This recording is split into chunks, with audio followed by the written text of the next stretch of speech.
So let's set the scene. Picture this.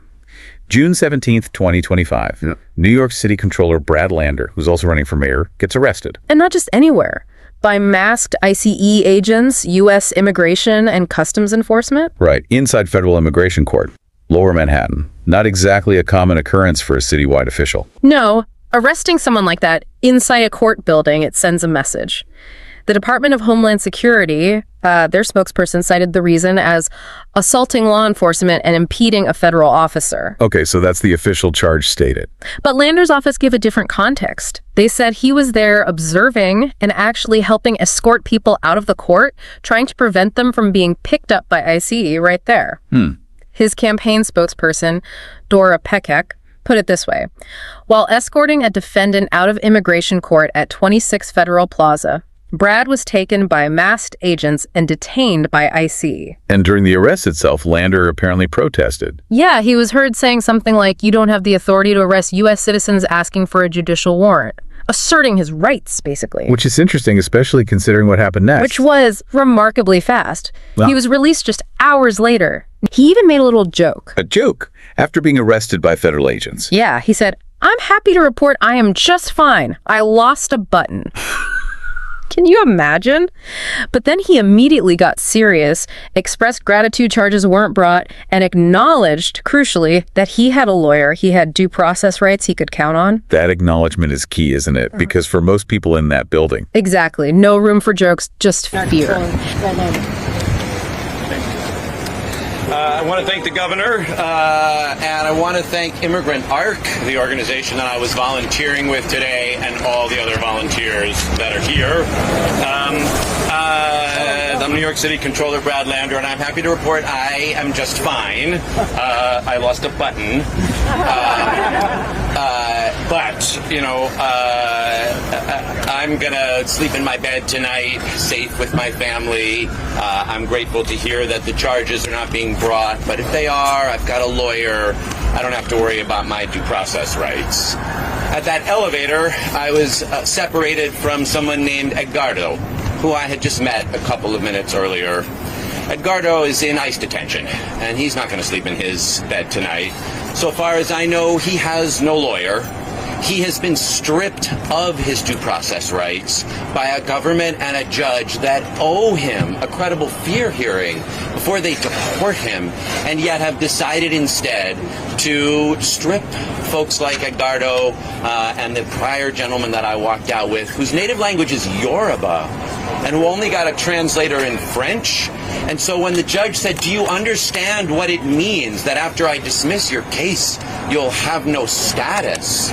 He said no status, as he recognized what was about to happen. So I will be fine, but Edgardo is not going to be fine. And the rule of law is not fine. And our constitutional democracy is not fine. This is the third week in a row that I've come down here with Immigrant ARC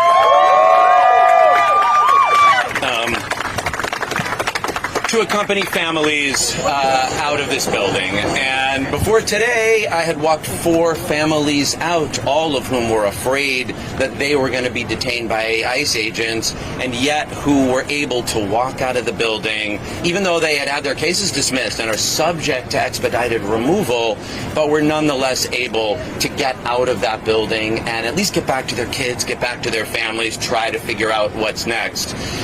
Today, Meg, I really want to say a big thank you to my wife, Meg, who was here with me doing it. Meg and I were able to walk out a family of 4 beautiful, what, did you get their names? No, so 4, like a mom, a dad, a 5-year-old, and a 4-year-old, beautiful kids. Meg's Spanish is a lot better than mine, so she took their names. They have 1 week. The judge gave them 1 week to come back and talk about why they fear being deported to their country. And so we're certainly going to follow up with them. We got their number, and are going to make sure that at least they get as much help as we can provide, as New York City, as New York State can provide, to help them avoid being separated or being detained. But then when we went back upstairs, again, we had these next 2 cases, this Yoruba gentleman and then Edgardo. who we just tried to walk out of the building, and I think you saw the video.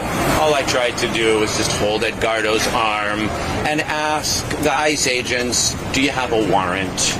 And they would not show me the warrant, and I said I'd let go of his arm as soon as they showed it to me, and they did not show it to me, and you saw what happened. I will say they treated me just fine after that, and it is true, Governor, you know, as you just said, that the two ICE agents who detained me, one is a Pakistani Muslim immigrant who lives in Brighton Beach, and the other is an Indo-Guyanese gentleman who lives in South Ozone Park. This is what New York City is. It is the greatest immigrant city that the world has ever known. And we are not going to allow Donald Trump to wreck the rule of law, to deny people due process, and to turn our country into something that doesn't meet its obligations under international law. And so I just engaged in that tradition of accompaniment, of trying to bear witness, of trying to walk peacefully with someone, of trying to make sure that the rules are followed, and that we would know what their badge numbers were, and that we would be able to see the judicial warrant before he was detained, because we don't know where Edgardo is now. No one is able to be in touch with him, and our country is better than that. Our country is better than that.